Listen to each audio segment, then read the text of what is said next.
నమస్కారం అండి. SB news 9550కి స్వాగతం సుస్వాగతం.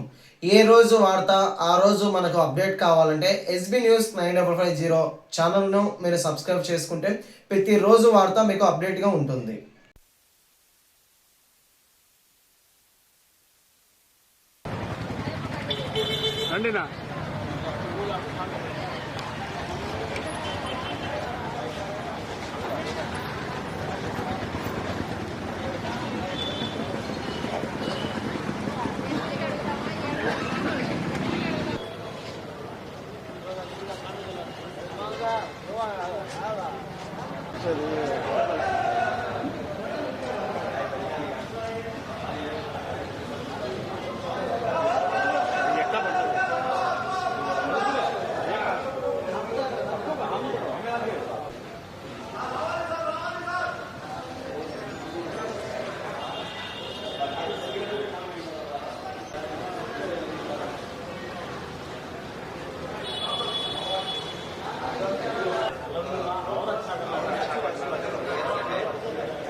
और क्या कभी टेक्नोलॉजी यूज करके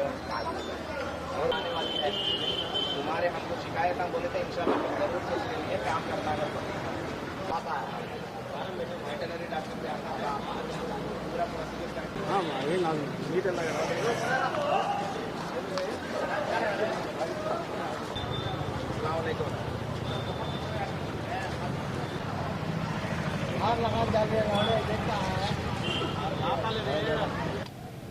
తెలుగుదేశం పార్టీ కడప నగర అధికార ప్రతినిధిగా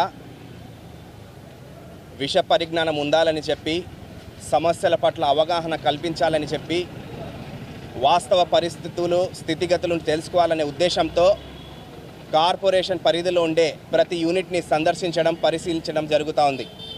అందులో భాగంగానే ఈరోజు మేకల దొడ్డి అయినటువంటి స్లాటర్ హౌస్ను విజిట్ చేయడం జరిగింది. ఇక్కడ మన ఖురేషి సోదరులతో మాట్లాడి ఇక్కడ ఉండే స్థితిగతులను తెలుసుకొని వాళ్లకు ఉన్న ఇబ్బందులు వాళ్ళు పడుతున్న అస్తవ్యస్తల గురించి తెలుసుకోవడం జరిగింది.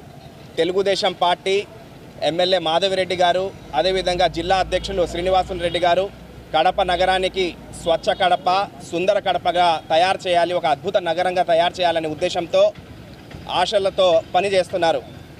ఖచ్చితంగా వారు చూపిన బాటలోనే మనం కూడా ప్రతి ఒక్క కార్యకర్త, ప్రతి ఒక్క నాయకుడు కంకణం కట్టుకొని స్వచ్ఛ కడప, సుందర కడప వంటి ప్రోగ్రాంలను మనము మా వంతు కృషిగా వాడ తిరిగి ప్రతి యూనిట్ సందర్శించి లోపాలు ఏమున్నాయి, ఇబ్బందులు ఏమున్నాయని చెప్పి కమిషనర్ దృష్టికి తీసుకుని వెళ్తాము. అదేవిధంగా నాయకత్వ దృష్టికి తీసుకుని వెళ్ళడం జరుగుతూ ఉంది.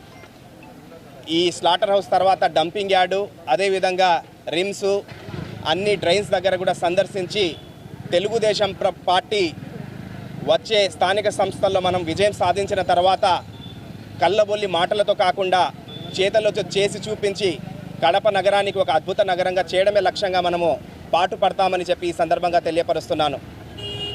ఈరోజు కడప కార్పొరేషను, కార్పొరేటర్లు, మేయరు, డిప్యూటీ మేయర్ అందరూ కూడా పూర్తిగా వైఫల్యం చెందారని చెప్పడానికి ఇప్పుడుండే స్థితిగతులే దానికి గొప్ప ఉదాహరణ.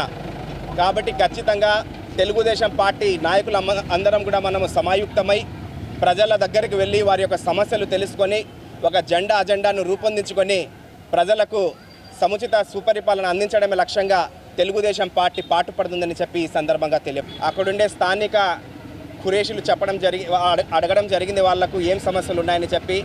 వాళ్ళు మాకు బోర్ కావాలి అని చెప్పి విన్నవించుకుంటున్నారు. ఖచ్చితంగా తెలుగుదేశం పార్టీ పాలక మండలి, పురపాలక సంస్థలో పసుపు జెండా ఎగిరిన తర్వాత ప్రప్రథమంగా మనము ఈ యొక్క స్లాటర్ హౌస్లో బోర్ను వేయిస్తామని చెప్పి ఈరోజు హామీ ఇస్తున్నాను. ఖచ్చితంగా ప్రజల ఆశీస్సులతో కార్పొరేషన్లో మనము సుపరిపాలన అందిస్తామని చెప్పి ఈ సందర్భంగా తెలియపరుస్తున్నాను.